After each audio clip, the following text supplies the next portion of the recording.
If you've ever dealt with an HOA that thinks they own more than they do, you'll appreciate this one. I run a mid-sized cattle ranch out in the country, surrounded by creeping suburban developments and the so-called green pastures HOA run, naturally, by their self-appointed queen bee, Karen Whitmore. Karen's mission in life seemed to be making my life miserable. She's fined me for my tractor being visible from the road. She's left nasty notes about untrimmed brush along the fence line. But last spring, she outdid herself.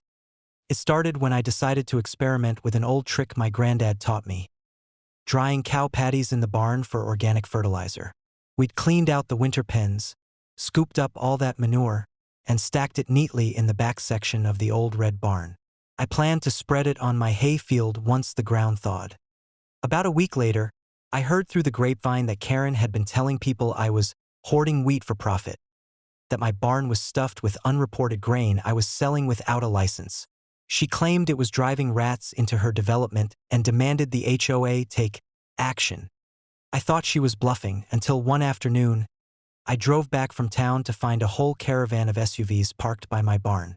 HOA board members, Karen out front in her pastel cardigan and high heels, clipboard in hand. A couple of nosy neighbors stood around recording on their phones. I rolled down my window.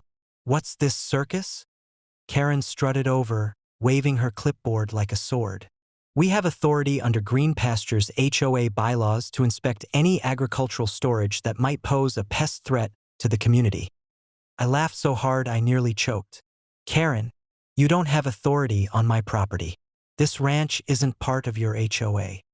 But she ignored me and snapped her fingers at two board members.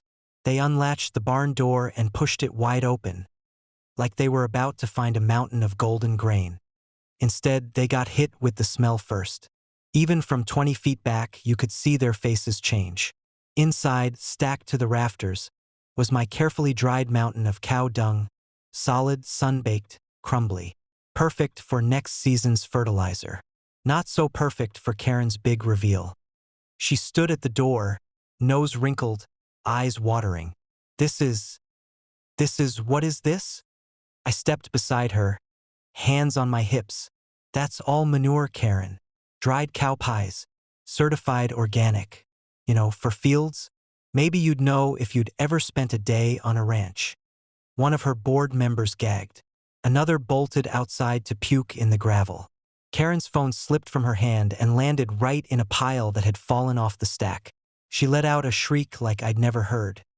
I told her calmly that not only did she trespass, but she raided my barn without a warrant, over literal cow dung.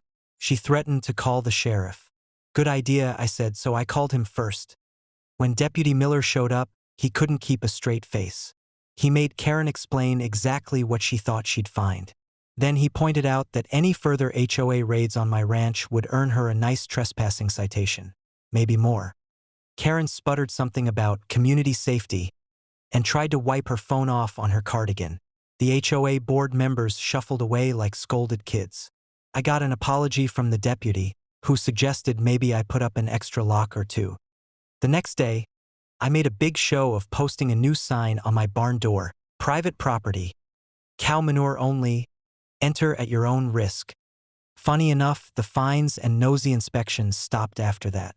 Guess Karen's HOA learned the hard way. You mess with a rancher's barn, sometimes you leave covered in bull. Literally.